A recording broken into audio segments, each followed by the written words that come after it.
All right. Well, welcome to another expert interview. As always, I'm always fired up for these. We have the best guests and always value packed. Before we jump, if you're watching this on YouTube, make sure you go below this video, like, subscribe, comment. If you want additional questions answered or have impact or things that you want about this, let's make sure we talk about it. And as always, let's jump straight into it. Today's guest is Aden. Aden, why don't you introduce yourself? Tell us who you are, what you do. Yeah, absolutely. Thank you so much, first of all, for having me, Devin. I really appreciate the opportunity of being on your show. But so as Devin said, my name is Aden Klinger. I'm the owner of a local media and photography company in town, in Reno, Nevada, I should say, called TourDSpace. So I started my company primarily focusing on real estate media services. So initially working with interactive 3D tours, but over time, since we started the company in 2017, we've been able to expand services and grow. So from there, we started adding HDR photography, drone photography, listing videos, so a lot of video production stuff that we've been working on most recently. And so it's been an interesting run since we started back in 2017. So we currently operate and serve the Reno Tahoe area. Most recently, we just opened up a branch in the Northeast Ohio area. So now we serve the Cleveland metro area, and that's been going great and kind of a great learning lesson to see the trial and error process in a different state. But when I started the company in 2017, I really wanted to take a much different approach. My background had came from I was learning to become a real estate agent myself, 18 turning 19 shortly after high school, where I realized there was a lot of time, money, and resources getting put into a listing for a realtor before they even go live on the MLS. So with that being said, I thought about it in the sense of there's so much that goes into it before the realtor is making a dime. As I'm sure Devin, realtors are working for free essentially until they close that. So when I had started my photography business, I realized that I needed to come up with a different approach. So 2017, it was obviously a much different world in terms of our media capabilities and people's understanding of media capabilities, particularly in the real estate world. So I was spending very much time, and still to this day do, but not nearly as much, more so on the education side and letting people really understand what the value was of the services that we were providing to them. So part of the way that I am able to show the value of what we do is I have a much different approach. So the company that I have, we very much so take pride in providing a service that is guaranteed, true and tried, and we stand firmly behind what we're providing to our clients. So with that said, we actually give our realtor clients the opportunity to pay nothing for the services unless the listing sells. And that way we are able to say, here's the true value of what we're doing. I stand so firmly behind this that you're not paying anything for it until you actually get the job done and you get your commission check as well. So if you're, what I tell my clients is if they're not getting paid, then I myself am not getting paid either. And so this has really been a true success story and really been a great leverage tool for myself as well as a lot of my clients. And I love the fact that I'm able to take pride in the idea that my business model is effective for both your little fish in the pond, but also your sharks in the pond. So we work with such a wide variety of folks, and so that includes folks that are doing just a couple transactions a year, all the way up to people that are doing 40, 50 to even sometimes 100 plus.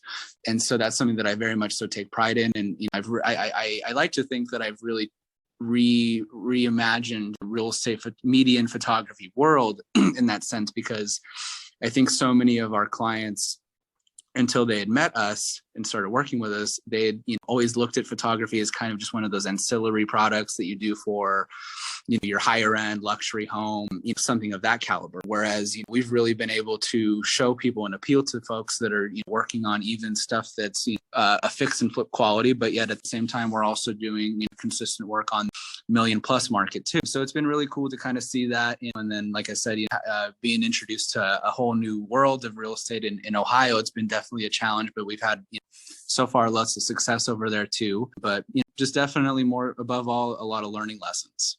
Love it, man. I love your story. I love your vision. We met recently. We were referred through a friend, which was cool. And when you shared your story and your passion, man, I love your vision, and I love that you just went for it, right? I was going to save this question for the end, but let's start there. I think that I love young entrepreneurship, and I think that there's no age to entrepreneurship, right? I think you can start after a career, and I think you can start as young as you want. Like, I think that hustle and the idea of having something of your own and going out there and doing it, there's no limit to it. So what motivated you at what, 18, 19 to jump into the business world and say, I'm going to go do this? So funny enough, it came through resentment of working for somebody else. So to be completely honest, I was working for FedEx Ground just as a basic package handler. I used to on occasion work as a switcher in the yard, so backing in semi trucks and things like that. And I think going through so much stress and frustration and working with, sadly enough, a lot of people that weren't competent at their jobs, I kind of, it came to this revelation, after one of the many fits and freakouts that I had at that job, of like, what, this just is not for me. I really needed to.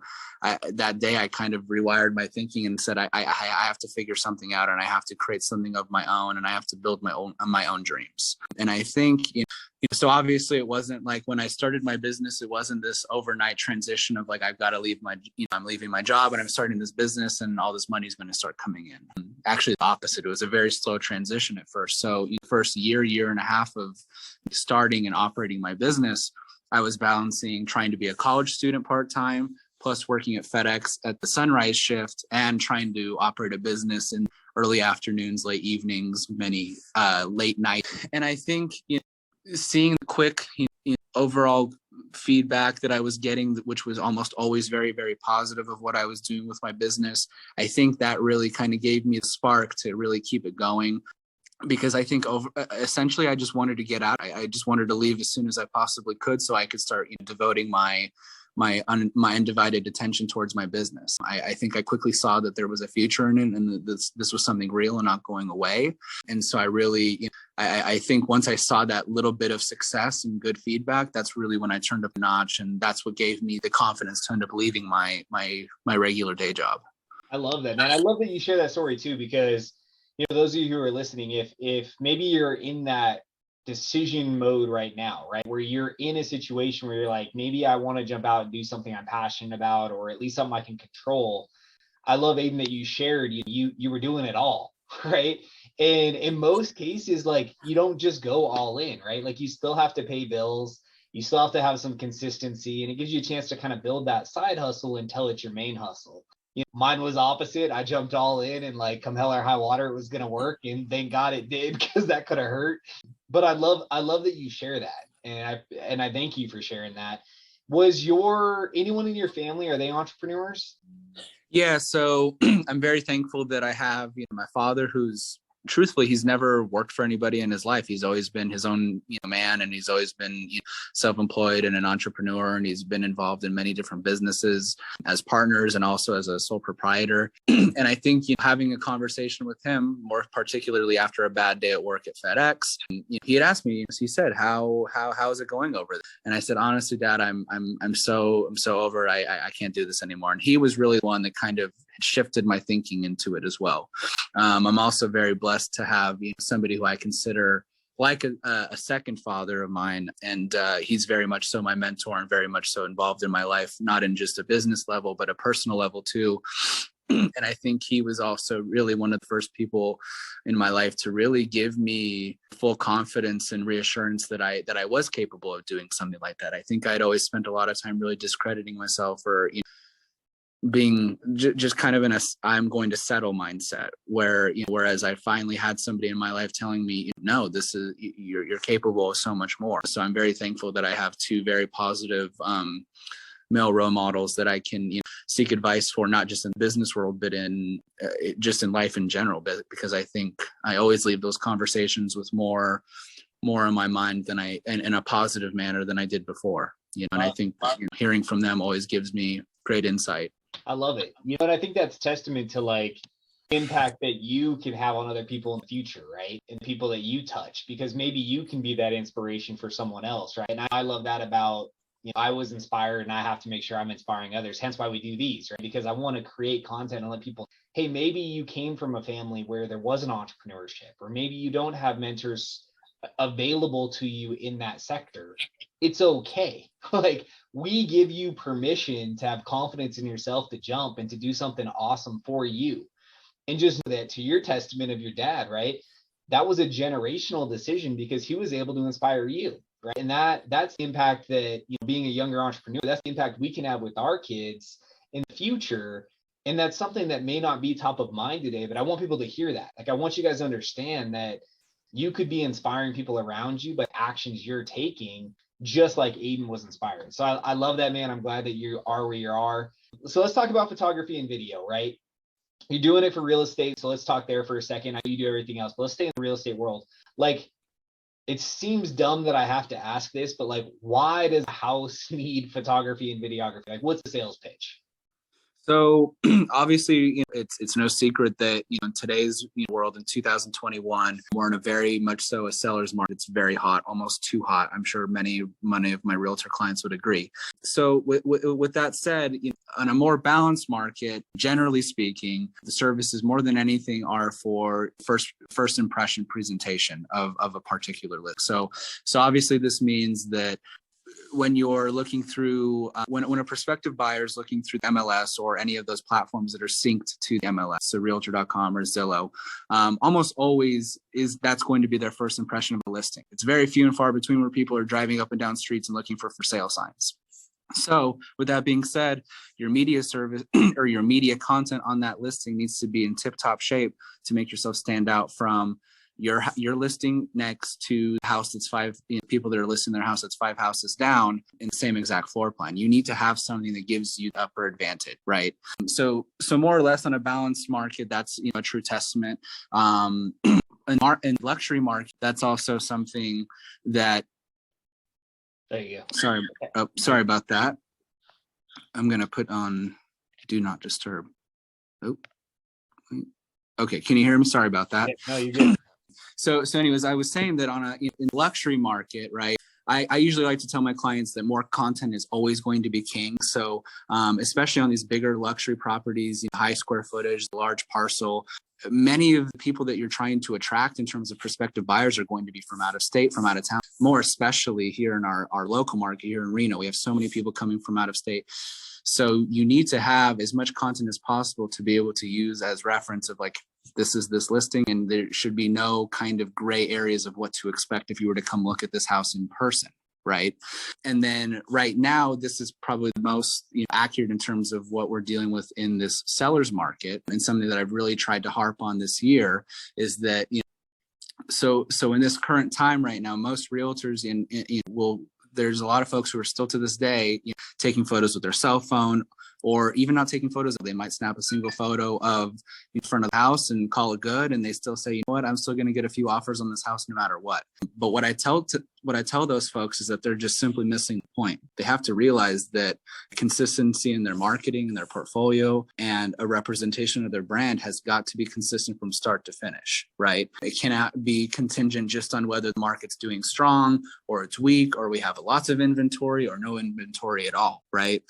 And so what people are kind of missing right now is that they're saying, okay, well, I don't need to spend an extra couple $100 to get photography done because it's going to sell either way. But what they're missing is that it's a detriment to their brand and their portfolio. They're also doing a disservice to their clients because they don't know that maybe those extra few photos or 3D tour or video may have gotten them an extra few more offers, or even more serious offers from people that might have been turned off because they were looking elsewhere. For example, somebody that did invest in photography or videos. And so let's talk about that real quick, because I think that part of the answer is so relevant, right?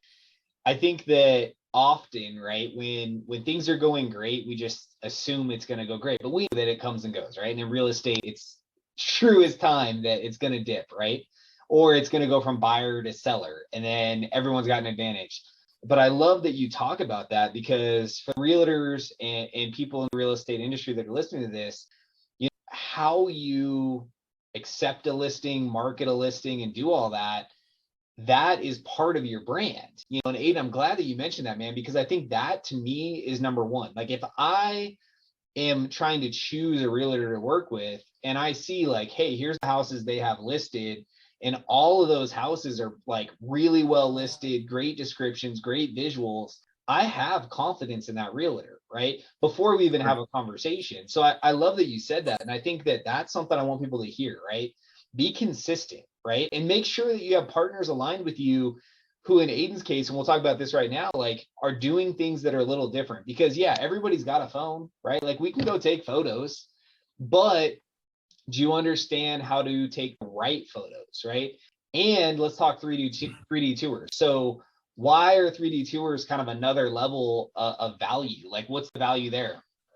Yeah, so more particularly our 3D tour software that we use. So it's funny, you'll hear the blanket term virtual tour and in many occasions. And it's funny that we bring this up because I think every realtor has their own definition of what a virtual tour is. Some identify that as a video, some identify that as slideshows, some identify that as a few stitched together 360-degree images that might have been done with their cell phone. Some identify that as a full interactive 3D tour.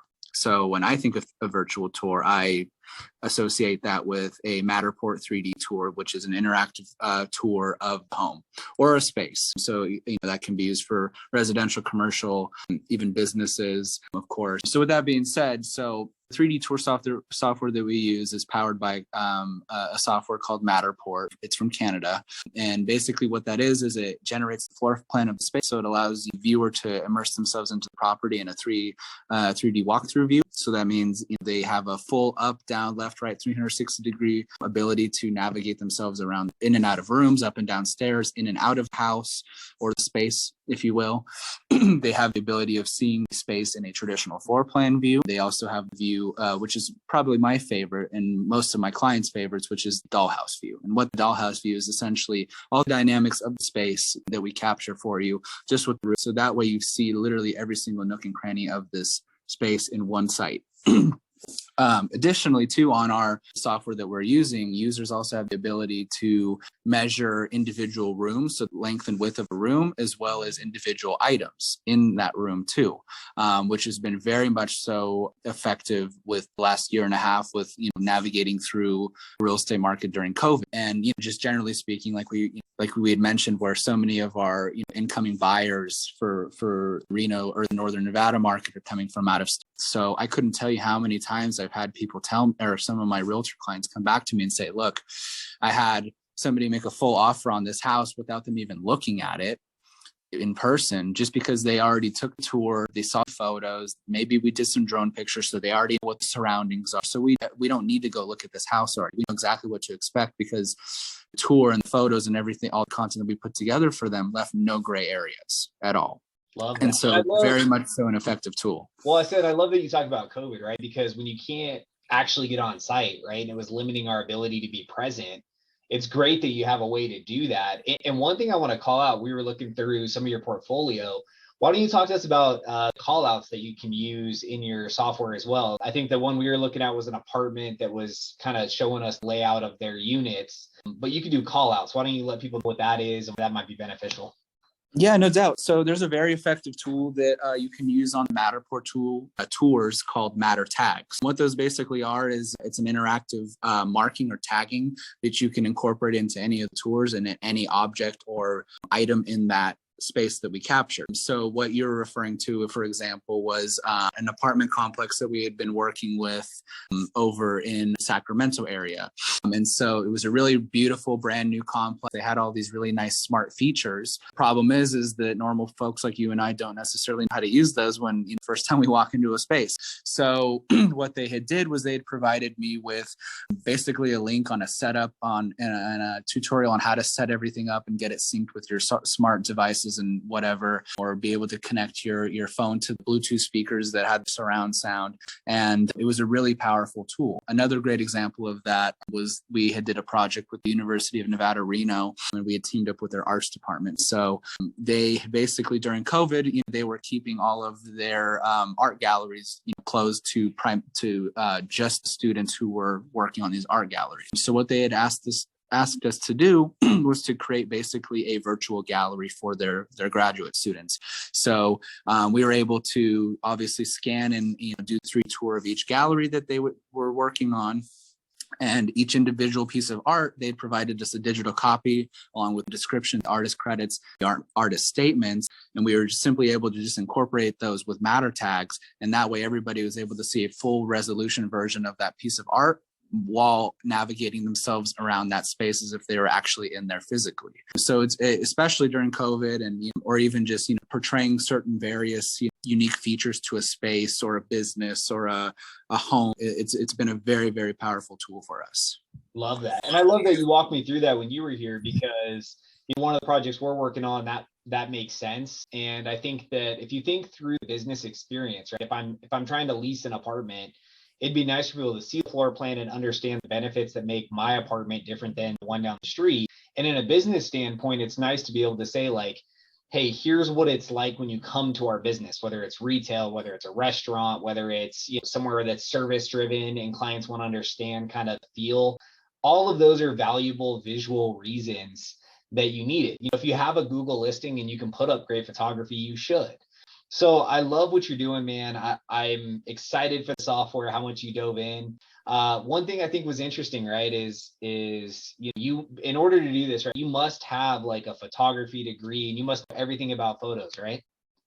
That's farthest thing from correct, to be honest. So yeah, so everything that I've done in my business is all been self-taught through trial and error, and of hundreds of errors, I should say, if not thousands. And then just simply watching YouTube videos and just expanding my knowledge and education through people that have done what I've done, or tried to do what I've done before me.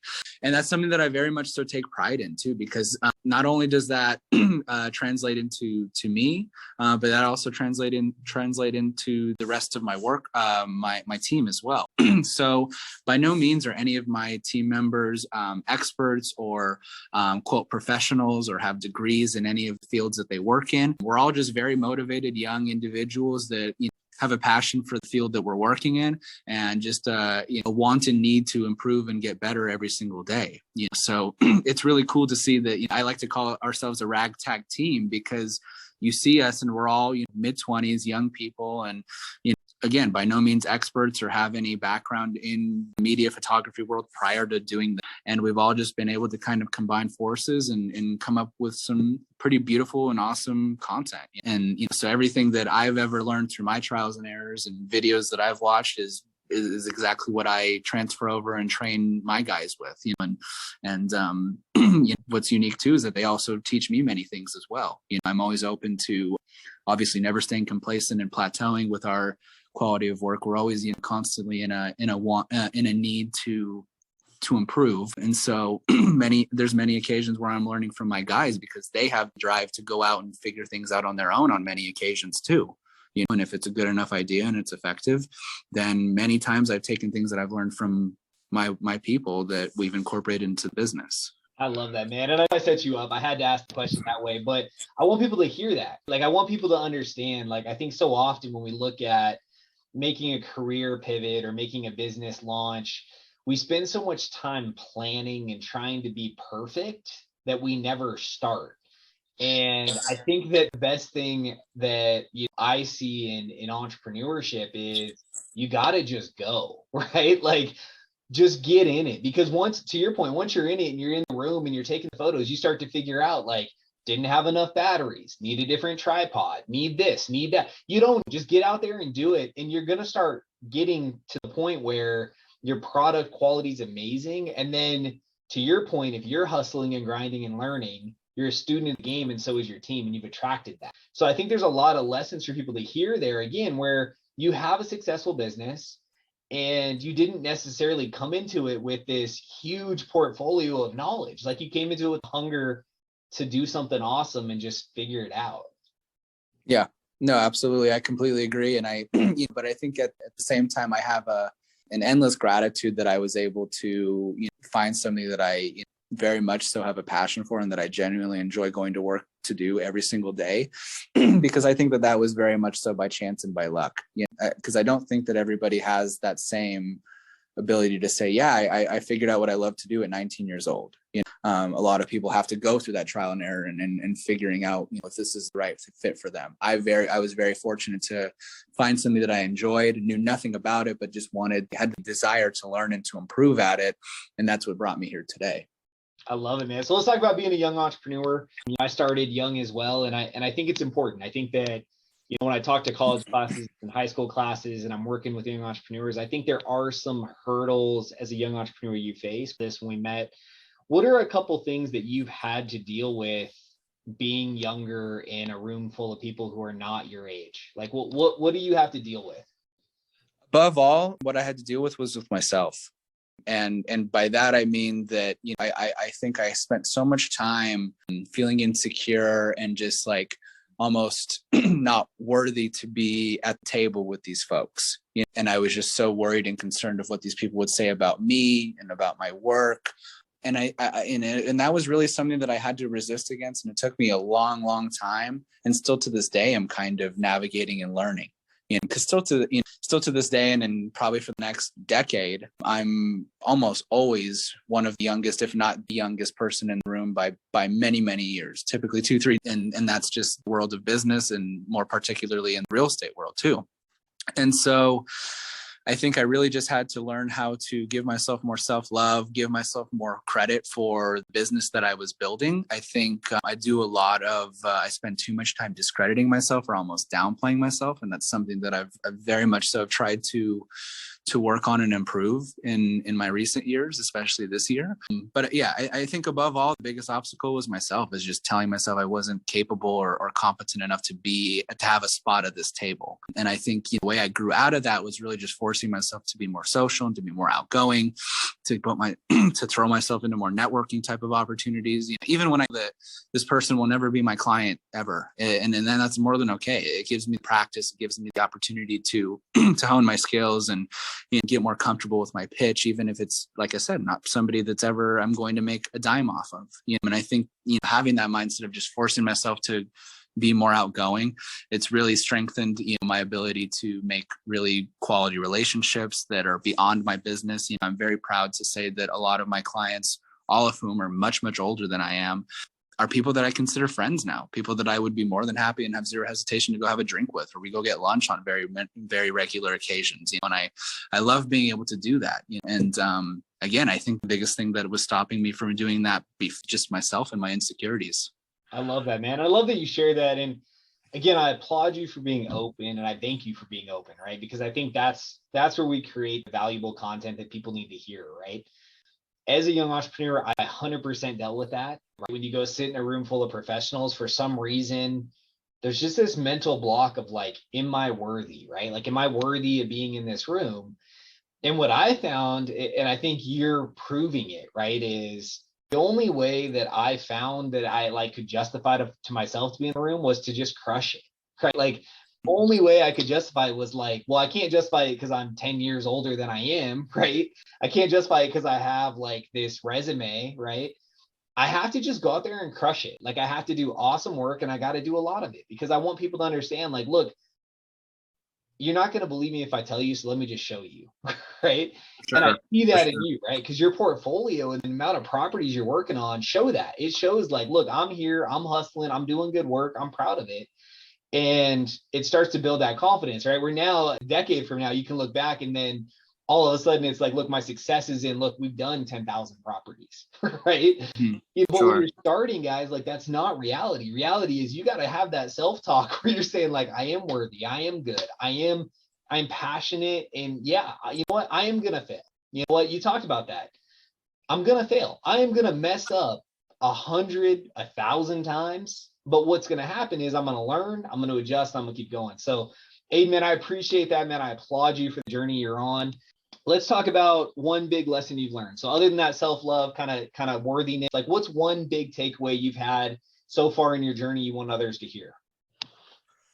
Oh, man, I think it goes back to just the consistency thing. If you really want something and you know that this is your path, you're not going to let any ulterior variables impede you or stop you from getting there. You're just going to go out and do it. I think that was something that I really had to learn, because when I first started out, I would give myself a lot of excuses of why I wasn't succeeding, why I wasn't getting phone calls, why weren't people responding to my emails.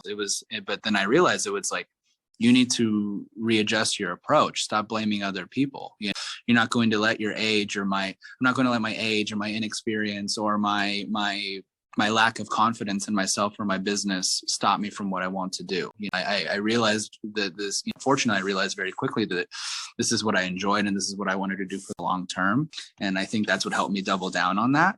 But I think, obviously that's not easy for everybody to do so. But again, I think it's just consistency of it all, for sure. And just, identifying that you're worthy and that you're more than capable, you know what I mean? And so I love that you talk about excuses though, right? Because we can make enough excuses to talk ourselves out of whatever, right? Or to invalidate the journey, right? Or get hit with something negative and give up, right? So I love that you just stayed consistent. You talked about mentorship when we met. Let's talk about that, because it's not just a show of Aden. Like, you've surrounded yourself with people that have elevated you. So let's talk about that. How has that helped your journey? No doubt. So, I mean, like I mentioned to you in our one-on-one meeting that we had, I'm very much so a big fan of having some form of coaching. And because I think it really helped me navigate through a lot of my insecurities, not just on a business level, but in a personal level. And it gave me a much better idea of clarity of who I am and where I want to be and what my value and worth is. So that was very much so important to me. And I think that lessons that I learned from my particular coach, and of course, not everybody, it's not a one size fits all, but I think that particular individual insight that he gave me is things that I'm going to carry for the rest of my life. And then same thing, I'm very fortunate that I have other mentors that I didn't have to pay for, that they just are, they love me and they consider me family and they're in my life, and they're always very more than welcome, or more than happy with zero hesitation to give me advice and help and point me in the right direction. And that's something that I've tried to pass on to other people too, more particularly the people that are on my team. I think I'm very fortunate that I was able to develop a lot of those tools at such a young age, because I think that's not the case for most folks at 24. So I realized that I was very much so fortunate and blessed to have such great positive role models I can look up to, that I can seek advice and mentorship from on a regular basis. So much of what I've learned in business and just in life, I've even tried to kind of pass along to my team, even though considering all of them are either my same age or older than I am. I'm able to give them advice and pointers and just things from experience, not out of arrogance by any means, of just like, hey, look, these are things and mistakes that I've made. Here's a different way you should reconsider this, or here's a different way to have thoughts on that. And I'm proud to say that that they very much so look up to me in that sense, and they feel like they can seek me out for advice, not just on a business or a photography level, but on a personal level too. And I'm proud enough to also say that all the folks that have came into my business started out as not friends, just as people that I knew that were going to be working for me and providing a service for me, to now I consider them all friends and second family. So it's really a true blessing that I've been able to, at least in my opinion, leave a good impression on them and give them purpose. I love that, man. I love that you're humble enough to seek mentorship and listen. I'm sure if we dove into it, there's probably some stubbornness in there somewhere. For me, there was, right? Like, it's one thing to seek mentors, it's another thing to listen, right?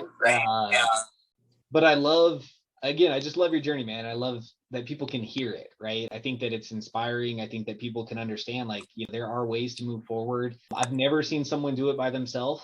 I've never seen it. So I think that, it's important to understand, like, having mentors, having coaches, having people around you to provide some buffers and bumpers and provide feedback, whether that's friends, whether that's a coach or mentor you're paying for, whether that's just people who believe in you. Like, all of those things are valuable to your success. So I love that. Let's talk about, last question I always ask people is, what's a book or a podcast that people should read or listen to?